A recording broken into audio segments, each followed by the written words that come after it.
Hi, I'm Gary. Thank you for joining us here at Level Up Studios. If you have watched the previous video, thank you very much. Be sure to like and share and subscribe and ask questions because I actually genuinely do love questions. Touched on the topic last time about the three things that I really like to discuss in depth, which are space equipment and tools. And I thought I would start off with the physical space. So, if you are wanting to do some recording, and I am getting back into this, and I wanted to design a good space or a couple of spaces really to work in. Um, I have a home studio and then I have a shop with a more elaborate studio. Now, I went to school for set design, lighting, and sound, primarily some performance. So, if you have a background in carpentry, this is definitely very helpful. If not, there are a ton of videos out there, and I highly recommend watching a variety of them.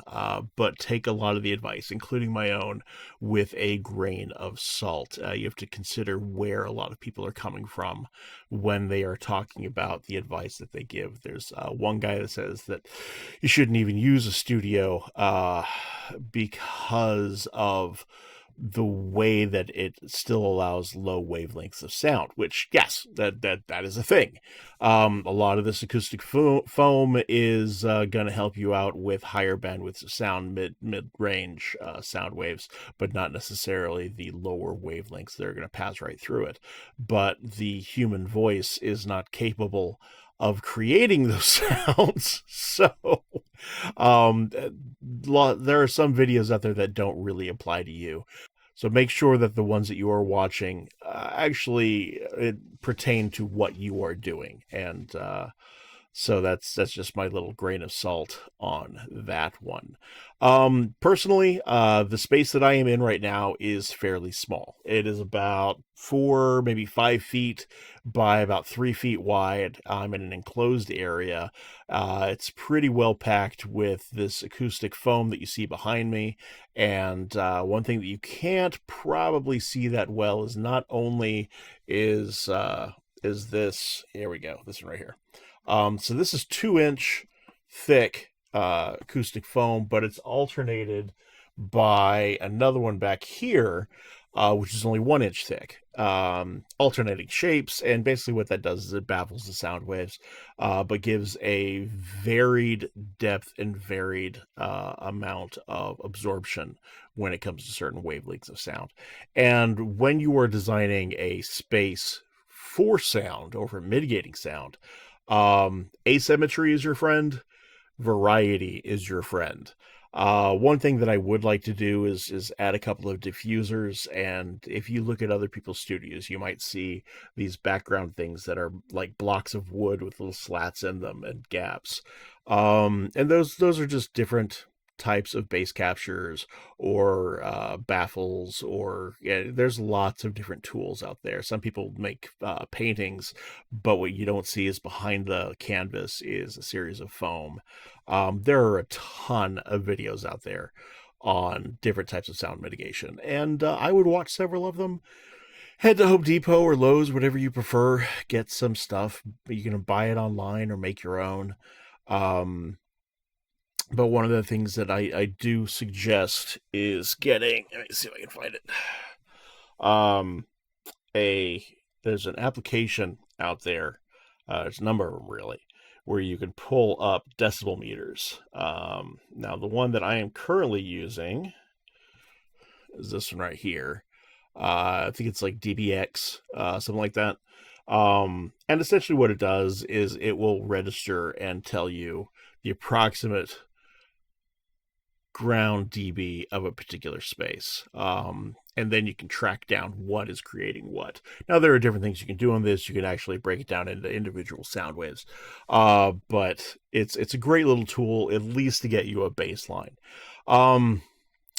So the general acoustic rule for what we do is you want to stay away from symmetry because of the way that sound returns to the microphone in particular. Place it in a location where it's not going to capture a lot of that repeated sound and resonance. So, but you can play with it and you can set your dB meter and find out what's going where.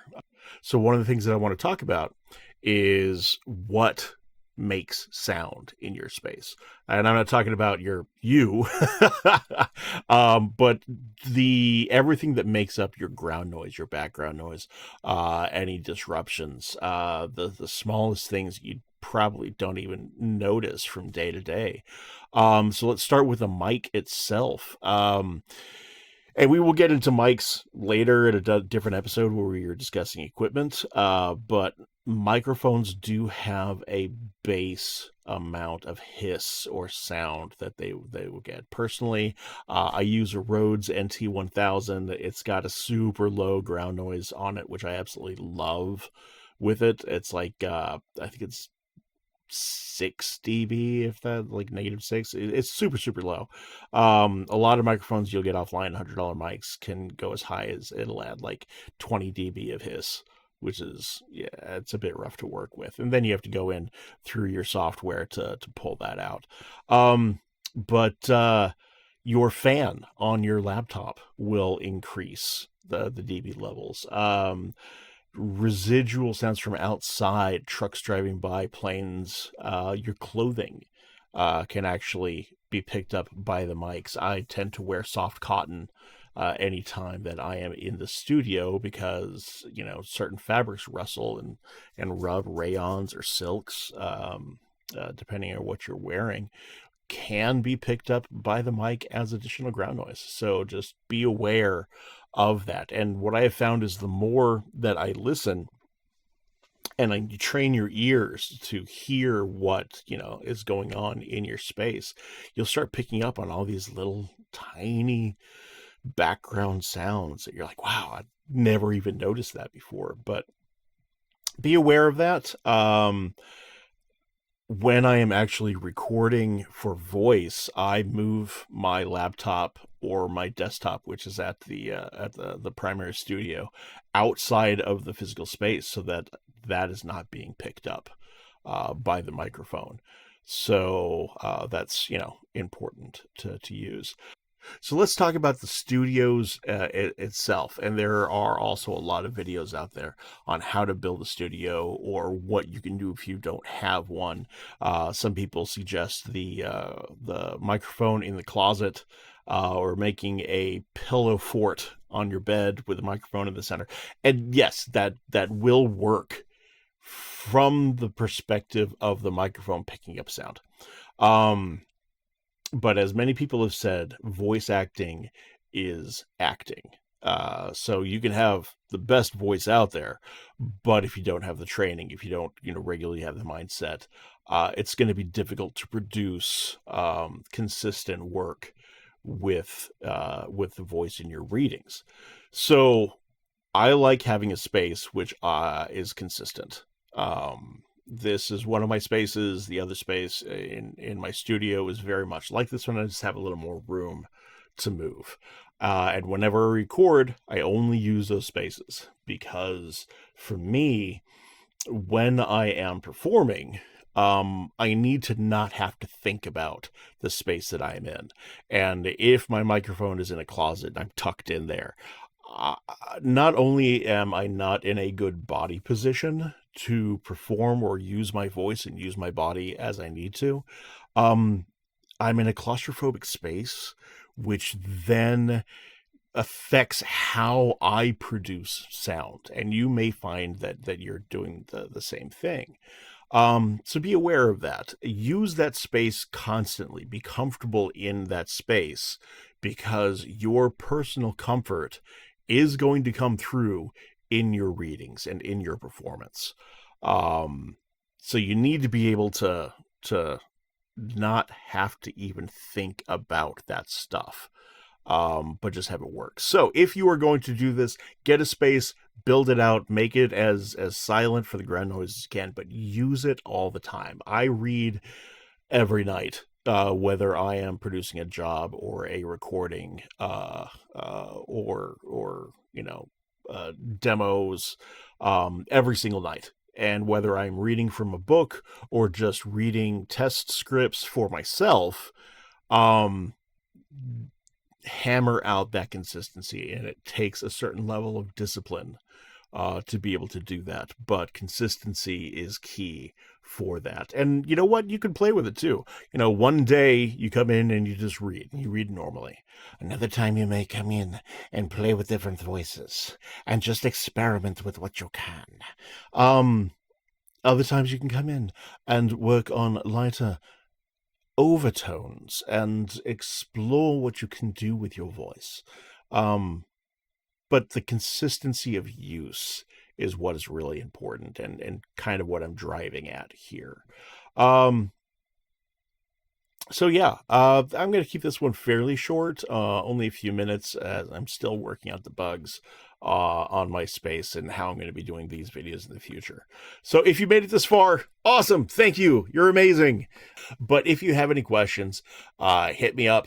Let me know what you want to discuss. Let me know if there's anything that you want my views on.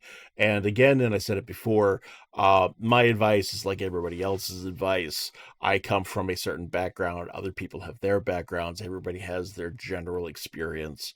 So take advice for this type of work with a grain of salt, and watch many, many people's videos, explore different opinions, and see what works for you. I am sure there are some people that do the closet thing. You know what? They are perfectly happy with it and they're good with it. I just wanted to offer a different perspective, in that it affects my approach and it might affect yours. So if it does, you're not alone. If I am alone on this, well, hey, it's me. So there it is. I'm going to go ahead and bug out. So take care, be cool, hang out with friends and family, and yeah, enjoy the work that we do. Cheers.